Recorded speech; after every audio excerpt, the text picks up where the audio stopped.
I wanted to ask you a little bit about, Marc Andre.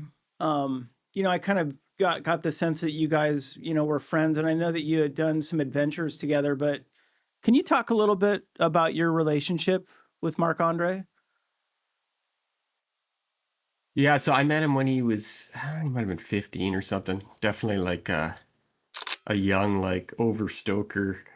He was kind of like a golden retriever. He was just like so effervescent and excited. And he'd pepper me with like back-to-back questions about everything.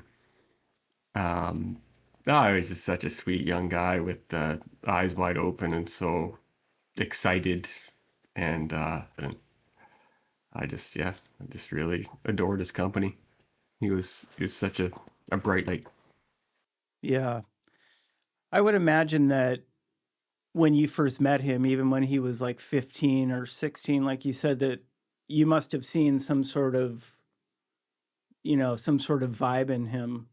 Yeah, it's funny. Like I had some gear at my parents' place, and Marc Andre was gonna borrow a portledge. I can't even really remember or something. And he met my mom to transfer the gear or whatever. And my mom was like, "Oh, that guy's eyes were like on fire. Like it's like he was unforgettable. Like type of energy." What was it like to kind of watch his trajectory, like both just like as a human being, but also as a climber? Yeah, I have some regrets that honestly that I didn't tell him to pump the brakes a bit because I knew intuitively at the time that hardcore style of back-to-back trips and hard alpinism probably wasn't uh what's the word, just sustainable maybe or whatever. But like Will Gaddett put it the best is like it's like you can't tell a mountain lion to be a house cat, or I'm paraphrasing, but that's basically what he said, right? It's like the kid's gonna do what he's gonna do, but yeah, it's just that back to back hardcore stuff all the time. It's just and even he was super smart, super dialed, beyond talented, but it's a sustainable activity. And I do have regrets that I wasn't like, hey, dude, like just like take a beat once in a while. I mean, if I'm just asking you bluntly, I mean, how do you think he would have reacted to you? If you would have said that. I mean, do you think that he would have could you have had like a meaningful conversation with him, you think about it? Potentially, and I just regret that I never did. Yeah. But Yeah. I think, but he was a careful climber. He was very incredibly intuitive and Could you could you talk a little bit about some like important memories that you have that you shared with Marc Andre?